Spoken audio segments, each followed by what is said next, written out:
Thank you so much, Cristina, and good morning to everyone. It's really a pleasure and honor to be here. And many thanks to the Aspen Institute Romania and to the German Marshall Fund for organizing this very timely and important conference. Romania is a strong and highly valued NATO ally, and I'm reminded on that every day because one of the great contributions you are making to our alliance is that you actually have provided me with an excellent Deputy Secretary General who reminds me of Romania's commitment to NATO every day.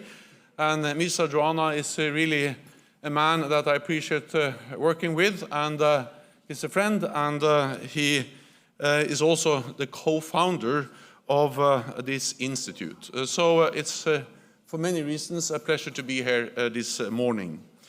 NATO foreign ministers will meet in Bucharest as Russia's war in Ukraine rags on Romania's borders, undermining the international rules-based order. This is a critical time for our security, and we are sending an important message. NATO is here, NATO is vigilant, and NATO is ready to defend every inch of Allied territory.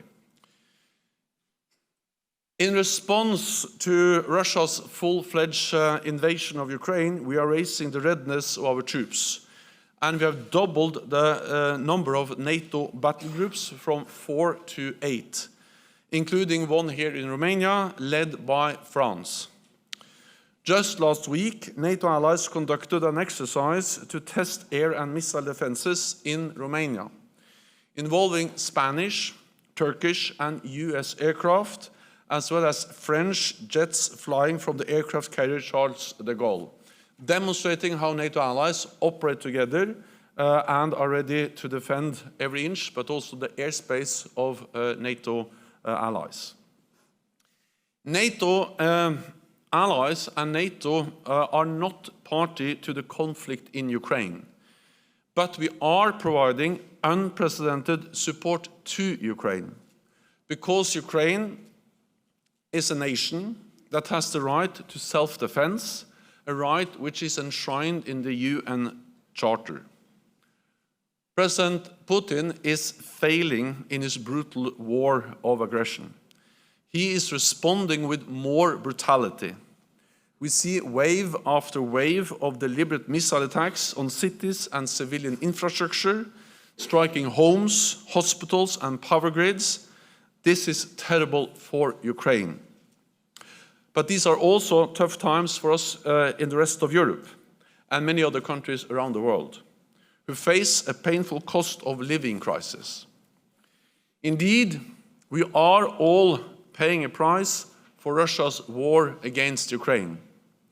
But the price we pay is in money, while the price the Ukrainians pay is in blood. And if we let Putin win, all of us will pay a much higher price for many years to come. Because then the lesson learned for President Putin and other authoritarian leaders is that they can achieve their goals by using brute force. So they will be emboldened to use even more force once again. That will make our world more dangerous and all of us more vulnerable. Therefore, it is in our own long-term security interest to support Ukraine. There can be no lasting peace if the aggressor wins. There can be no lasting peace if oppression and autocracy prevail over freedom and democracy.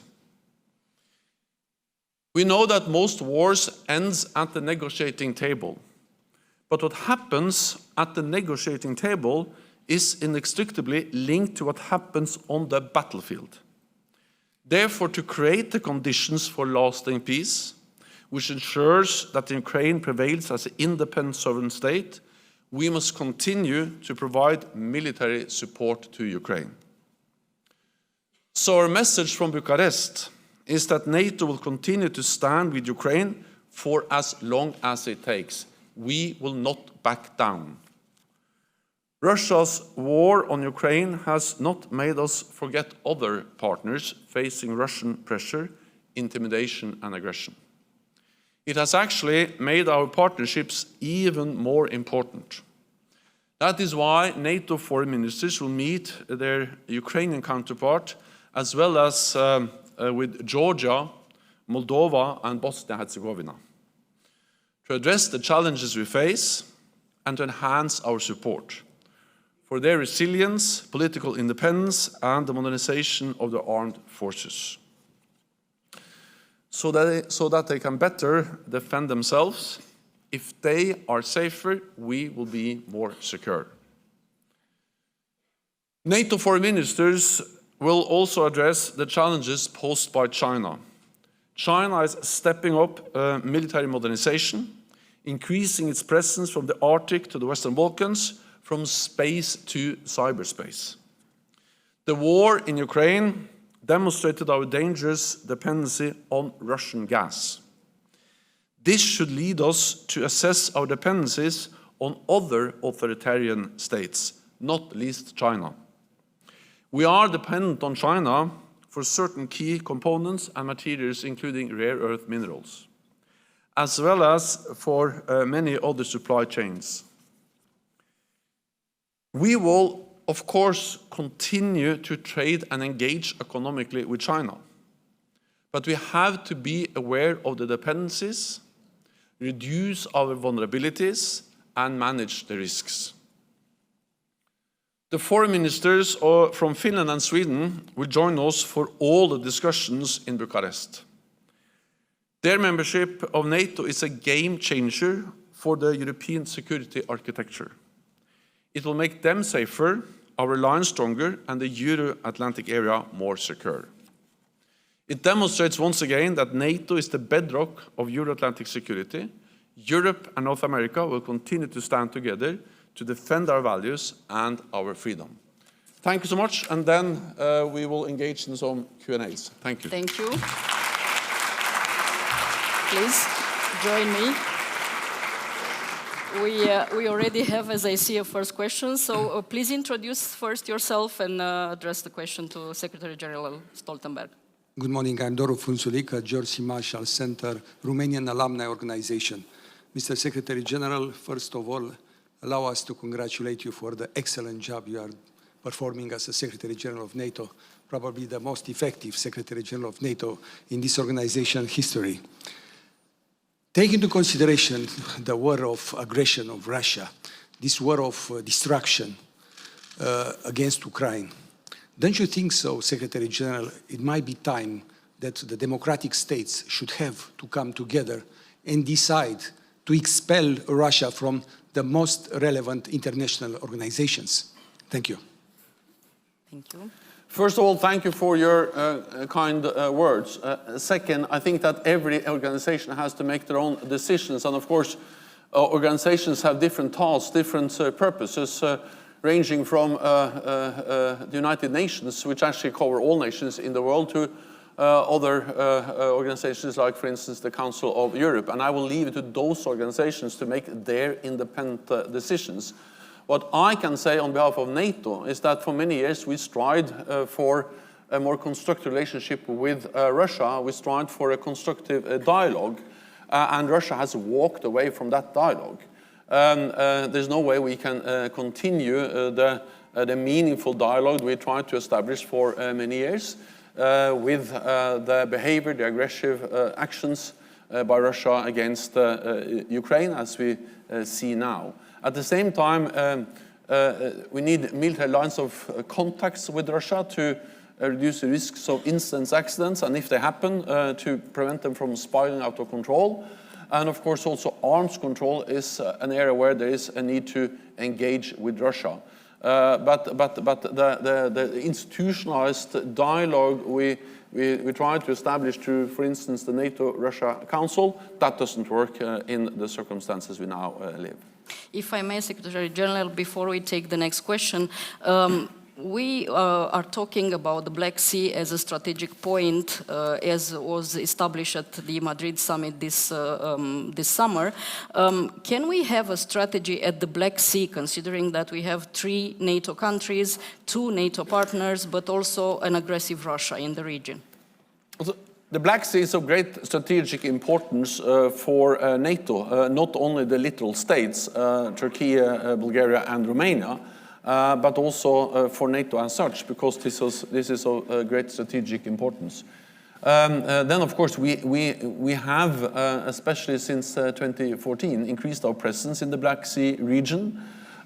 We are working more closely with 2 other Black Sea nations, Georgia and Ukraine, 2 close partners. We did that before the war. Of course, we are doing even more now after the war. So yes, the Black Sea requires that NATO is addressing all the challenges we see in the region, and that's part of our overall adaptation of this alliance, responding to a more aggressive Russia. Next question, please. Secretary General, Radu Tudor, Antena 3 CNN, Romania.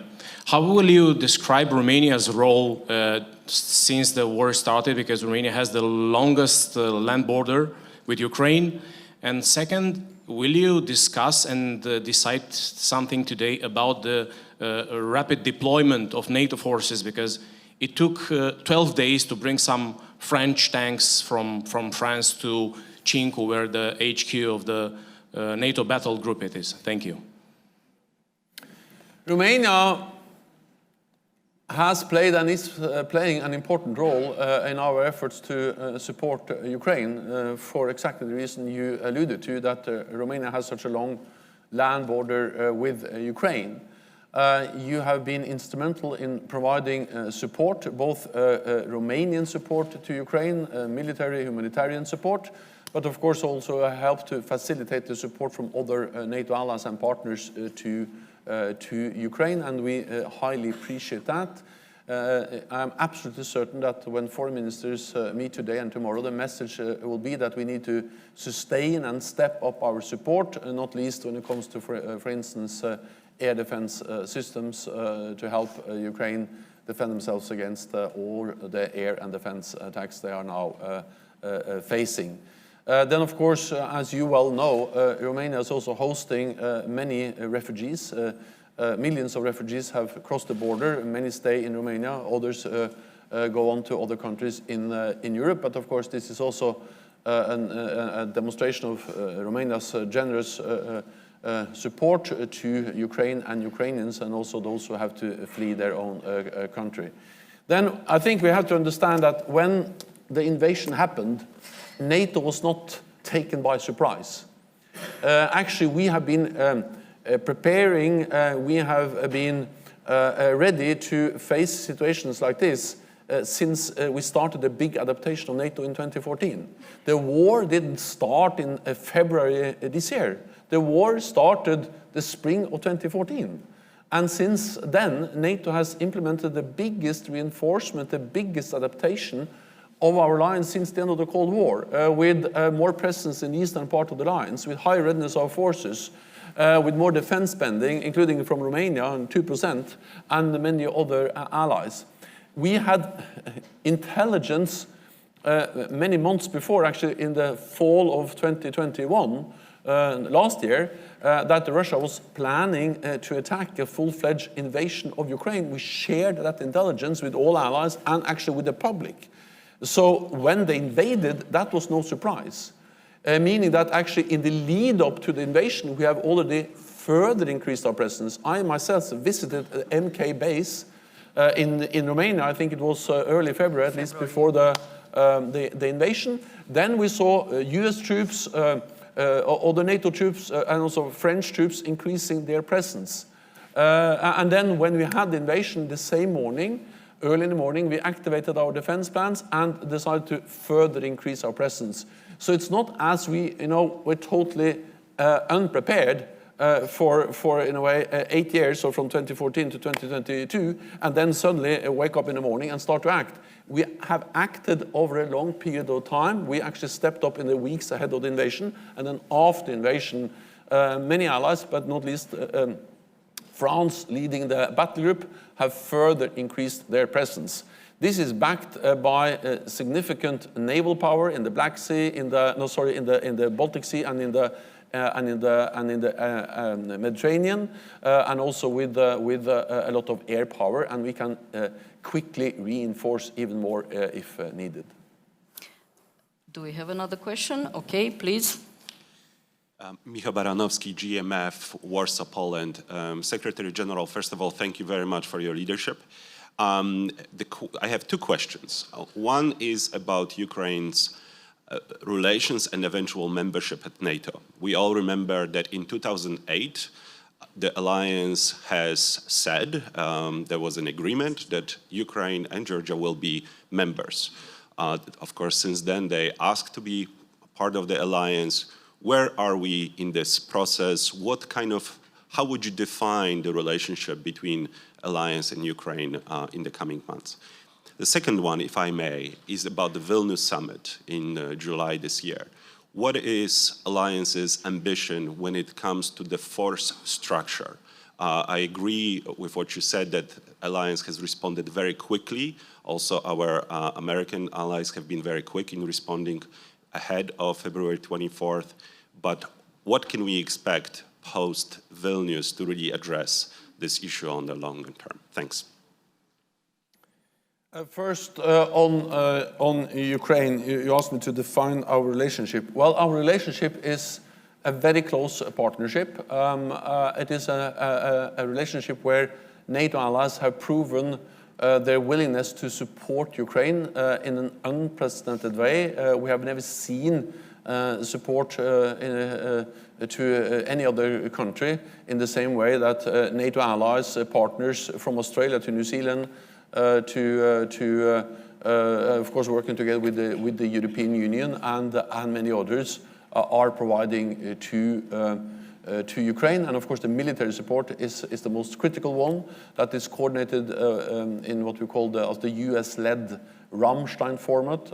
NATO allies and NATO participate in that, but it goes beyond. There's a global effort to provide support to Ukraine. So this is unprecedented. Let me also say that, again, this didn't start in February this year. I was in Ukraine, I was in Lviv and also in Yavoriv, where there was a training center, one of the training centers that was actually bombed very early in the war. And there I was there in 2014, and there I saw Canadian troops, British troops, and US troops training Ukrainian troops. So the reality was that when the invasion happened in February this year, compared to 2014, the Ukrainian troops were and armed forces were much better trained, they were much bigger, much better equipped, and much better led. That's one of the main reasons why they were able to fight back. So the reality is that the partnership, the support that NATO allies have provided for many years, training tens of thousands of troops, also up till the invasion, that has proven to be extremely critical and extremely important, demonstrating the close partnership. Of course, the gains and the victories the Ukrainians have made, that belongs to the bravery, to the courage of the Ukrainian troops and armed forces. But it has been critical that they have received support from partners in NATO, and we will continue to do so. Then, yes, you are right. We made a decision in Bucharest in 2008 at the summit. I was there as a young, not so young, but not as old as today, as representing Norway as Prime Minister. I remember very well the decisions. We stand by those decisions. NATO's door is open. We have demonstrated that NATO's door is open by recently allowing Montenegro and North Macedonia to become members, despite heavy Russian protests, demonstrating that Russia does not have a veto. It's for the 30 allies and the Aspen countries to decide on membership, no one else. And now Putin invaded Ukraine, saying that he wants less NATO on his borders. He's getting the opposite. He's getting more presence of NATO troops in the eastern part of the alliance, and he will get Finland and Sweden as NATO members. So we demonstrate that NATO's door is open, not only in words but in deeds, and that was part of the decision we made in Bucharest. Then we also made a decision on Ukraine specifically, and we stand by that too, on membership for Ukraine. At the same time, the main focus now is on supporting Ukraine, ensuring that President Putin doesn't win, but that Ukraine prevails as a sovereign, independent nation in Europe, and that's the main focus of our alliance, and that's also the main focus of our partnership. Then I realized that there were actually two questions. Yeah. It was announced. Yeah, I know. But the problem is the questions are precise and short. The answers are long and not so short. Okay. Yeah. We need the answers. No. Then on Vilnius and force structure. Also, first of all, I can never tell you exactly what 30 heads of state and government will decide when they meet. They tend to have their own opinions. But I expect that we will build on what we agreed in Madrid this year. We've actually made important decisions on force structure, on strengthening further NATO, and building on what we have done since 2014. Because we are in the midst of the biggest reinforcement of our collective defense. We have done a lot. The messages from Madrid, and I believe that we will also build on that and make decisions on more details on how to implement. It is a mixture of partly more presence in the East. We have already doubled the number of groups, but we're also working on how to scale those groups, or those battle groups, up from battalions to brigade-size levels quickly. We will have more earmarked troops to be able to scale up. And we will have generally a bigger pool of high readiness forces that we can draw on to quickly reinforce. And then a more pre-positioned equipment. So the combination of more presence, earmarked troops, higher readiness, pre-positioned equipment, all of that will strengthen our ability to react and act.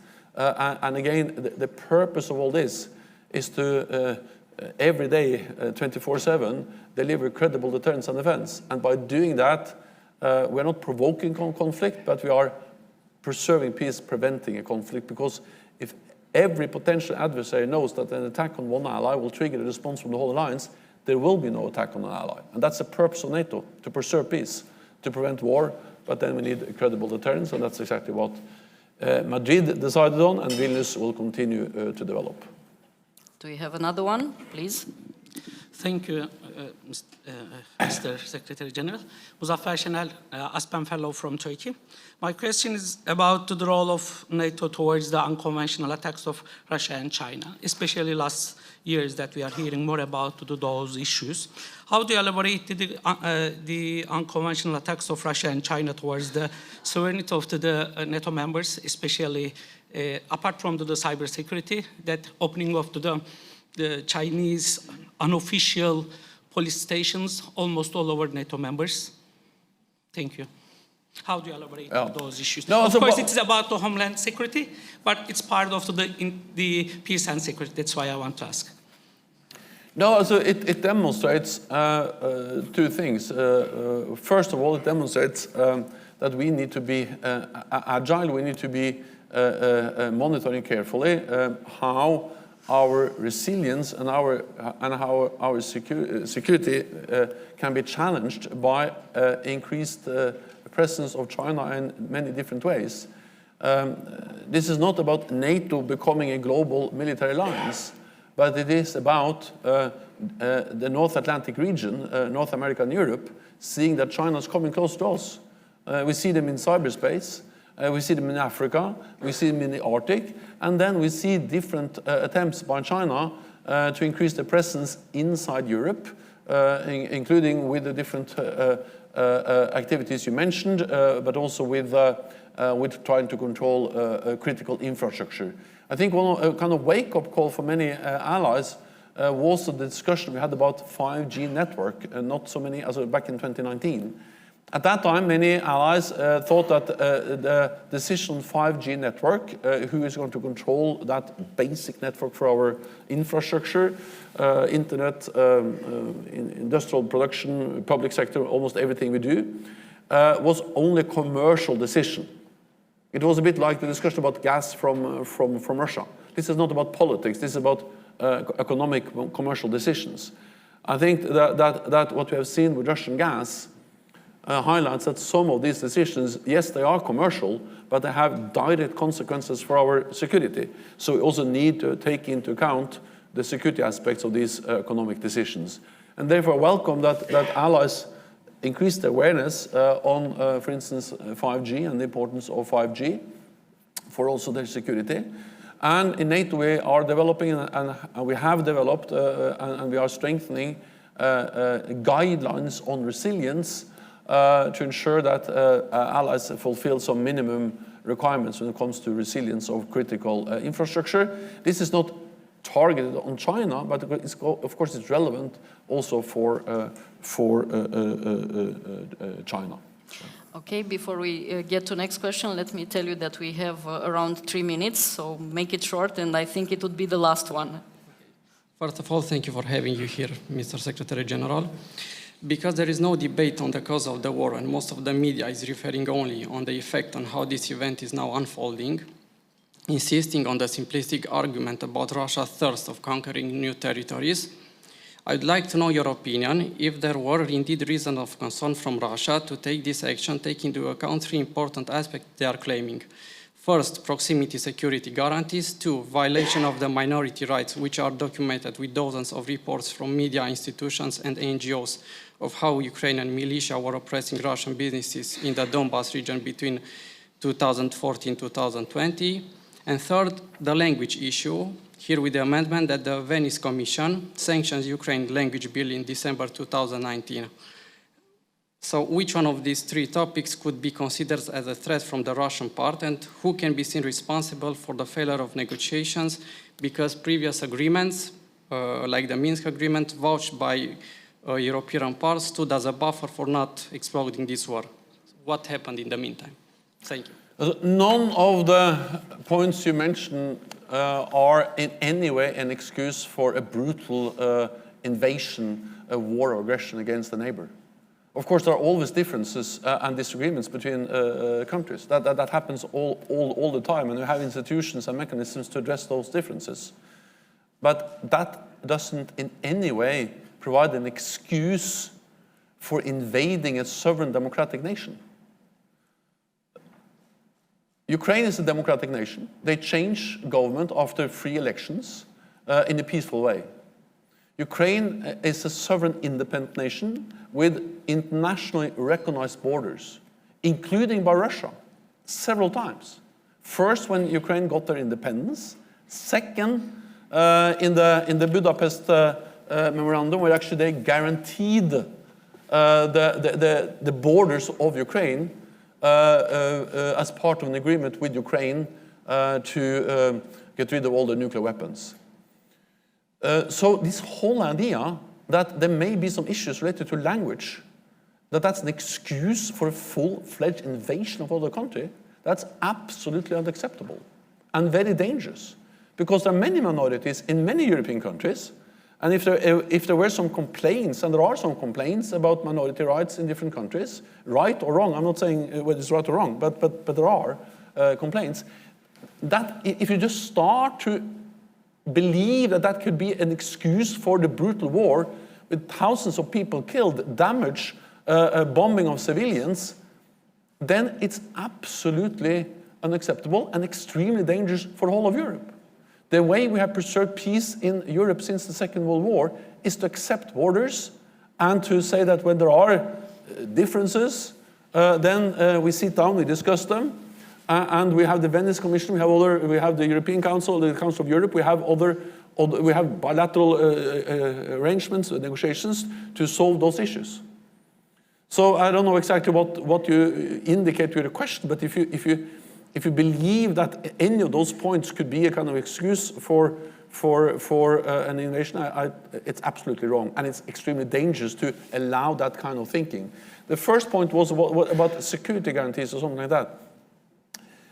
Also, based on this idea that NATO is a threat and Ukraine was a threat to Russia. No, NATO is a defensive alliance. Ukraine has never been a threat to Russia.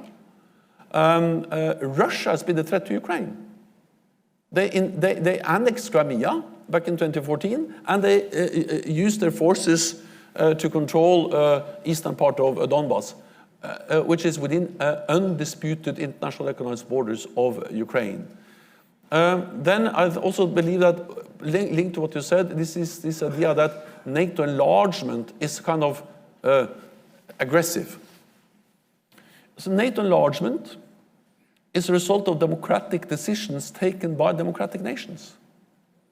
And it's not against Russia, but it's because free, independent nations feel that they are more safe when they stand together with others.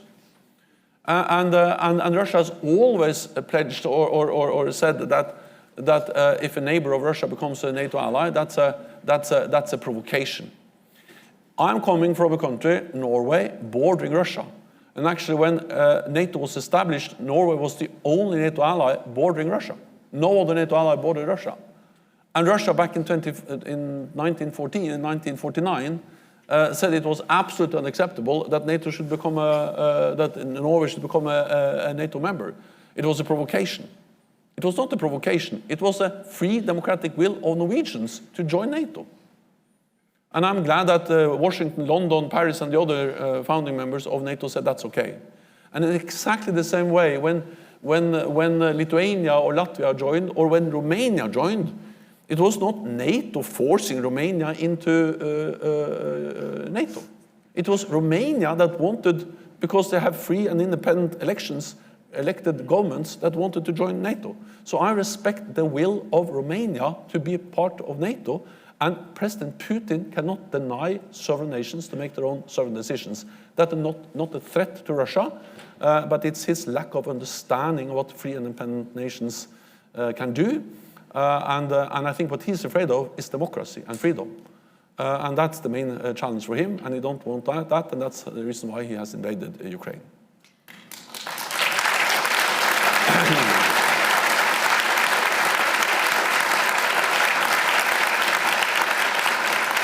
Thank you so much, Secretary General.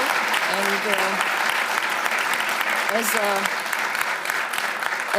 as a Romanian, I should say, we like to be inside NATO. We are NATO. Thank you so much for being with us today at Bucharest Forum, and have a good ministerial today and tomorrow in Bucharest. Thank you so much. Thank you. Thank you.